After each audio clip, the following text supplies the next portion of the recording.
26 दिसंबर यानी रविवार अगरतला में स्थित प्रदेश कांग्रेस भवन में एक प्रेस कॉन्फ्रेंस किया गया है, जहां उपस्थित थे अखिल भारतीय प्रदेश कमेटी संयोजक सचिन राव, प्रदेश कांग्रेस सभापति बिरजीत सिन्हा। प्रेस कॉन्फ्रेंस के जरिए सचिन राव ने कांग्रेस विचारधारा के आधार पर समग्र भारत में कांग्रेस को मजबूत करने को बताया। इसी तरह आने वाले 2023 के चुनाव में जीत हासिल करके राज्य में कांग्रेस स्थापन करने के बाद भी उन्होंने रखा। प्रदेश कांग्रेस सभापति बिरजीत सिन्हा ने बताया कि भले ही कांग्रेस दल के कुछ लोग अपने आप को बेच दिए हैं, कांग्रेस दल इन सब को पीछे मोड़कर नहीं देखने वाला है और फिलहाल अब बीजेपी के विरोध में कांग्रेस से एकमात्र विकल्प है। साथ ही साथ उन्होंने कहा कि आने वाले दिनों में अगर दल छोड़ने वाले लोग वापस कांग्रेस में आता है तो उनकी स्वागत किया जाएगा।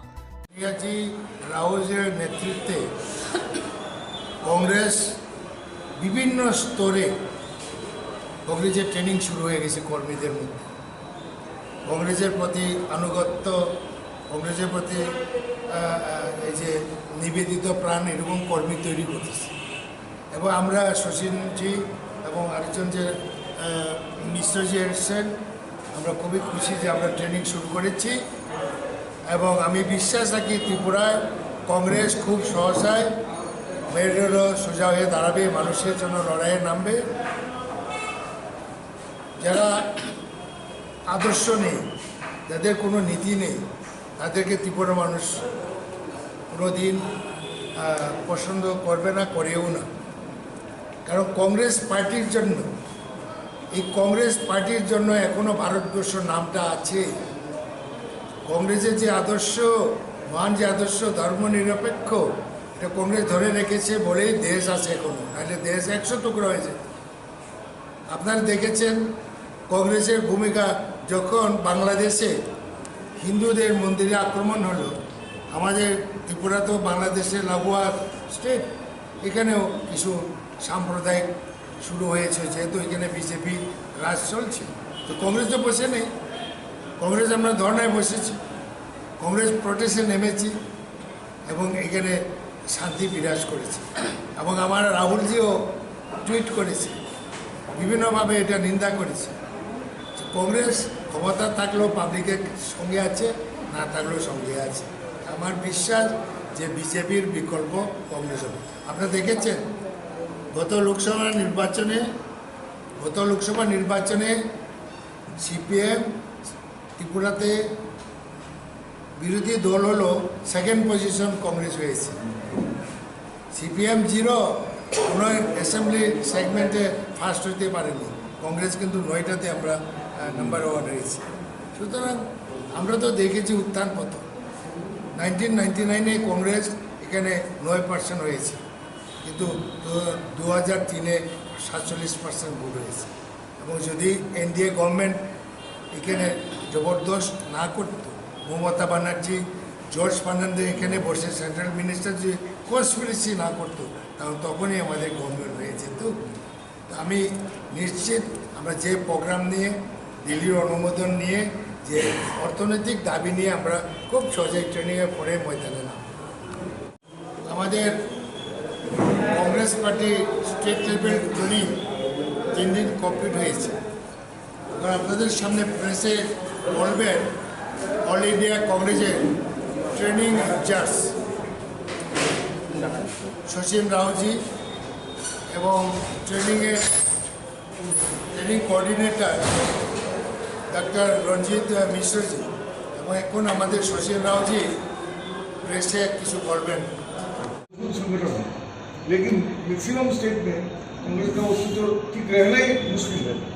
जैसे त्रिपुरा में भी कांग्रेस एक्चुअली कांग्रेस वीक है। तो इसके बारे में आपका क्या ख्याल है? अगले दिन क्या होगा? सोनिया जी, राहुल जी, इसके बारे में क्या सोचा? मैं आपको फिर से एक बार समझाने का प्रयास करूँ। कांग्रेस 2 जगह में, कांग्रेस के बारे में आपको एक चीज़ समझना। कांग्रेस एक तो हमारे workers, parliamentarians, MLAs, MPs, vote share, इसमें कांग्रेस है। लेकिन कांग्रेस इस देश के सर्वोदय के प्रति समर्पण जो है वो भी एक कांग्रेस है। भले ही कई लोग कांग्रेस के आज के मेंबर ना हो, वो सिंपैथी नज़र आता है, वो विचारधारा का समझ नज़र आता है, और ऐसे बहुत नए लोग बोल रहे हैं कि कांग्रेस को बचाना होगा, देश को बचाना होगा। ऐसे बहुत नए लोग निकल रहे हैं आज के दिन में, बोल रहे हैं हम भी इस विचारधारा के लिए काम करें। तो दूसरा बड़ा कांग्रेस वो विचारधारा है, ये समझना आपको बहुत ज़रूरी है। तो शायद नज़र ना आए आपको वोट शेयर, है ना, वो MLA MPs में शायद नज़र ना आए, लेकिन विचारधारा का जो समर्पण है वो कांग्रेस है, वो उठ रहा है, वो वापस हर प्रदेश में हमारे संगठनों में आता है। जहाँ हमारा MLA MP नहीं है वहाँ हमको भीड़ मिलती है कार्यकर्ता, वो लोग आ रहे हैं, कांग्रेस उनके बल में वापस आएगी, ये निश्चित, no doubt. some of the dictators can cause this day, ये कि और भी होगा क्या?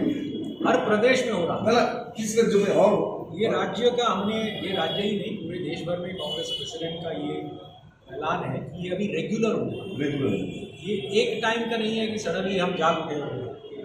ट्रेनिंग हमारी परंपरा है, उस परंपरा को वापस स्थापित करना है, हर साल होगा, हर साल एक DCC कैंप होगा। स्टेट के बारे में सर যখন ইলেকশনে হেরে যায় জগজীবন রাম তাম বক্কর চক্কর সবাই তো দল ছেড়ে গেছে, কিন্তু সবাই তো ফিরছে। त्रिपुरा में आप देखिए फर्स्ट चीफ मिनिस्टर से लास्ट चीफ मिनिस्टर कांग्रेस के सब पार्टी छोड़ दिया, वापस में आया। जो लोग छोड़ के चला गया वो रियलाइज कर रहे हैं, अभी जो लोग कांग्रेस छोड़ के गया है अभी रियलाइज कर रहे हैं कांग्रेस में डेमोक्रेसी है, दूसरा पार्टी में डेमोक्रेसी नहीं। এই জন্য প্রদেশ কংগ্রেস একটা ছোট্ট একটা কমিটি করছি, যারা দলে আসতে চায় তারা এরা বিবেচনা করে। না আপনাদের সাথে কি কোনো কথাবার্তা হয়েছে তাদের লিডারদের? রাজনীতিতে কত কথাবার্তা হয়, এটা কি প্রেসে বলা যায়নি? যখন সিদ্ধান্ত হবে যে কোনো কিছু তখনই না বলে। আচ্ছা বুঝবো, একটা অভিযোগ আছে পিসিসিতে নাকি খুব ডেডিকেটেড ওয়ার্কারদের বা ডেডিকেটেড লিডারদের স্থান হয়নি, এই ব্যাপারে আপনার কি বক্তব্য? কোথায় হয়নি? পিসিসিতে অভিযোগ উঠেছে, এটা কথা ঠিক না, না হইতে পারে। আমি তো বলেছি যারা ভালো ভালো কর্মী পিসিসিতে স্থান পায়নি বিবেচনা করব, যদি সিরিয়াস ওয়ার্কার থাকে।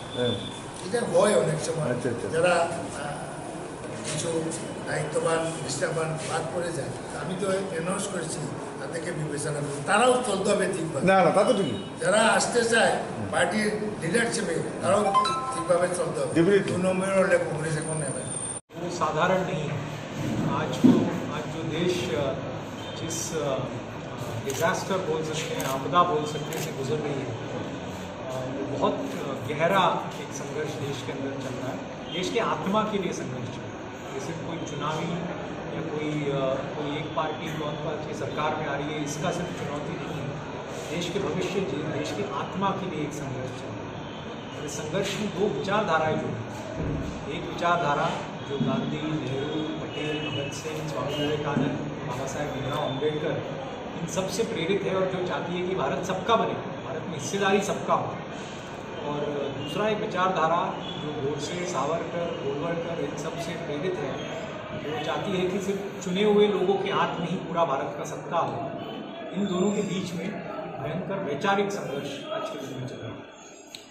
और जो भी हम राजनीति में आज के दिन में देख रहे हैं, जो कब्जा हो रहा है, जो संवैधानिक संस्थाओं का हत्या हो रहा है, जो सत्य का हत्या हो रहा है, तो मीडिया के ऊपर जो अटैक्स हो रहे हैं, ये सब इस संघर्ष का एक हिस्सा है।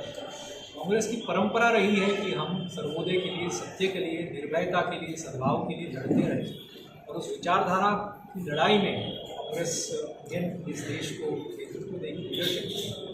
कि विचारधारा का लड़ाई है तो जाहिर बात है कि हमारे कार्यकर्ता को विचारधारा के रूप से मजबूत करना चाहिए। सिर्फ पोलिंग बूथ में बैठकर एक पोलिंग एजेंट बनने का सीमित नहीं है, आज के दिन में हमें विचारधारा को ज़मीन तक ले जाने की जरूरत है।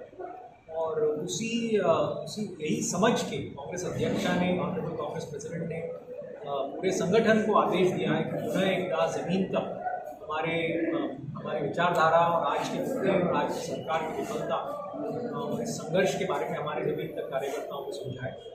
और उसी तरह देश भर में हर एक प्रदेश में प्रदेश स्तरीय ट्रेनिंग हो रहा है। परसों हिमाचल में था, कुछ दिन पहले आसाम में था, हिमाचल त्रिपुरा से लौट के राजस्थान में आऊँगा। हर एक स्टेट में ऐसे स्टेट लेवल कैंप हो रहे हैं, यहाँ स्टेट की लीडरशिप को तैयार किया जा रहा है, विचारधारा के बारे में। फिर इसके बाद अगला कदम में यही ट्रेनिंग हम डिस्ट्रिक्ट और ब्लॉक लेवल पर देंगे। उद्देश्य यही है कि भयंकर और बहुत ही क्रूशियल, बहुत ही महत्वपूर्ण संघर्ष से देश गुजर रहा है। इस संघर्ष में कांग्रेस पार्टी की एक अहम भूमिका है इस देश को विचारधारा, सही विचारधारा के रास्ते पर, और उस संघर्ष के लिए हमारे कार्यकर्ताओं को सही विचारधारा और हमारे विचारधारा में देश के हालात को समझाने के लिए कैंप्स किए जा रहे हैं। प्रदेश स्तर में स्कूल शुरू हुआ है और अगले 2-3 महीने में हम हर डिस्ट्रिक्ट और ब्लॉक तक लाखों कार्यकर्ताओं तक